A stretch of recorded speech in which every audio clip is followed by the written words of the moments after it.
Hi folks, it's John from lastchanceautorestore.com. I'd like to share with you an update. This is the 1969 Ford Mustang Convertible.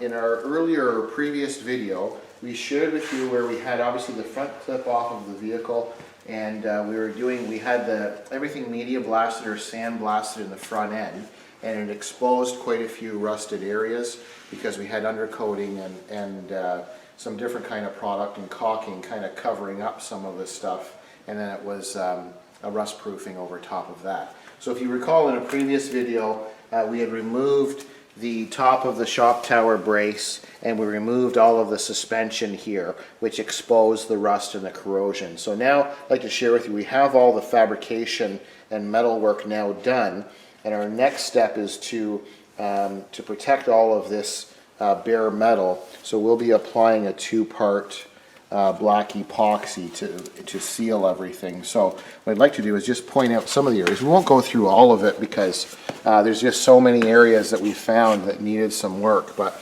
this is really common. This section in the lower portion, so this basically is the subframe.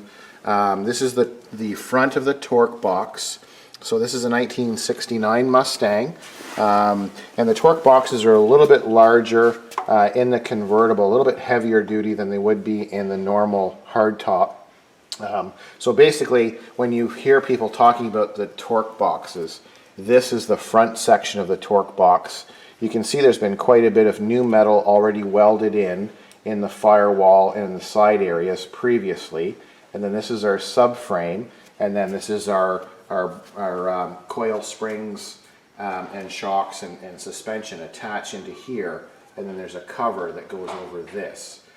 So with removing the cover, it exposed all of the rusted out areas, and you can see here in the previous video, I think we were working on this side, so we basically cut out the rusted section, used the same gauge of metal, welded a new piece in, and then ground it smooth.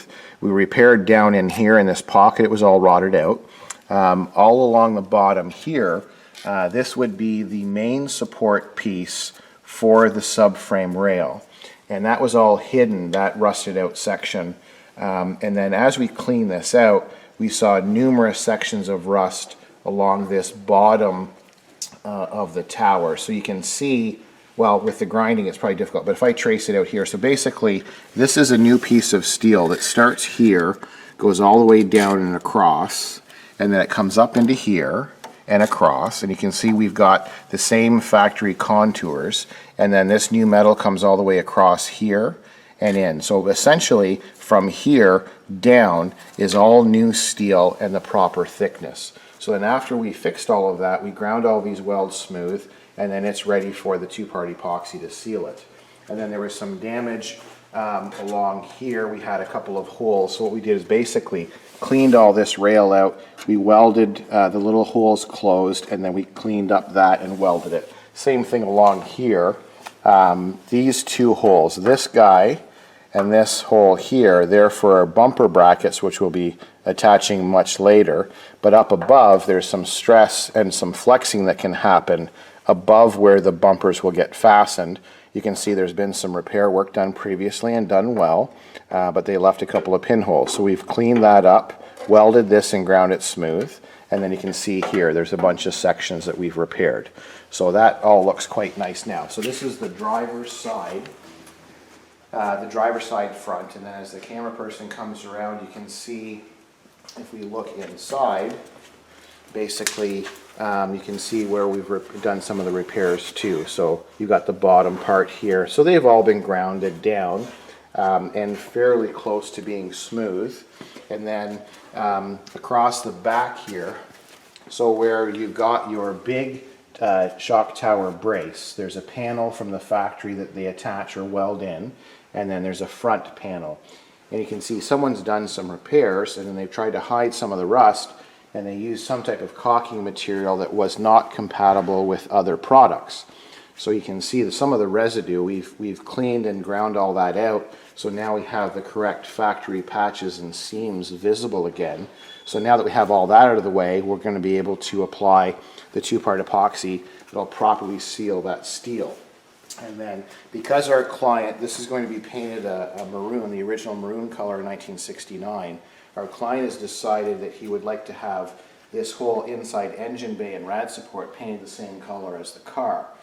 So this will all be finished just like the exterior of the car. So we have to make sure that the firewall and the cowl area is all done properly. So there was a substantial amount of improper use of caulkings and different kind of materials across this front cowl where the firewall meets the cowl, and there's 3 layers of steel, and there was a whole bunch of different materials. So we took all of that out and wire brushed, and quite a bit of work to do it, but now we have it's all nice and clean and it's clear. We've removed the little plugs pardon me, we've removed all the access panel plugs so that we can see all in here in the cowl, so we're going to be able to apply and protect all of this properly. And then as we come to this side, so this is our passenger side wheel well, without boring you too much, same kind of idea. There's quite a bit of repair we have to do in the upper section, more repairs down in the lower section, and then the subframe in the front, we basically repaired this whole back area and the whole bottom pocket area. So we didn't have to replace as much metal as the driver's side.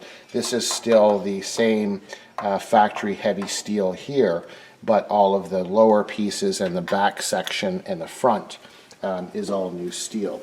So now that we have all that done, our next step, as I mentioned, we'll apply the black 2-part epoxy, and I'm probably going to apply 3 or 4 coats to properly seal this whole front section. So I just want to share with you an update. So this is the 1969 Ford Mustang Convertible. I thank you for watching. I'm John from lastchanceautorestore.com.